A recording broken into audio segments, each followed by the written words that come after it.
আমি শুনেছি যে এই স্বৈরাচার ফ্যাসিস্ট খুনি হাসিনা 5 তারিখ পালিয়ে যাওয়ার আগের দিন, যেই দিন এক দফা ঘোষণা করা হলো, 4 তারিখে 3 তারিখে এক দফা ঘোষণা করা হলো, 4 তারিখে মোরেলগঞ্জে ছাত্রলীগের কিছু নেতাকর্মীরা তারা এই এক দফার বিরুদ্ধে, সাধারণ শিক্ষার্থীদের বিরুদ্ধে তারা র্যালি করেছে, তারা মিছিল দিয়েছে।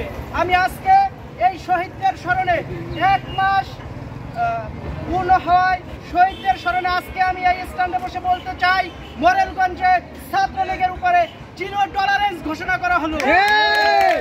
মোরেলগঞ্জে কোনো ছাত্রলীগের আস্তানা থাকবে না।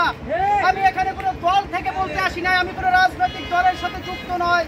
আমি সাধারণ শিক্ষার্থীদের পক্ষ থেকে বলতে চাই, যেই ছাত্রলীগ প্রথমেই আমাদের এই ছাত্র আন্দোলনটা জুন মাসের 29 তারিখ থেকে শুরু করে 14 তারিখ সন্ধ্যা পর্যন্ত শান্তিপূর্ণ অহিংস আন্দোলন ছিল।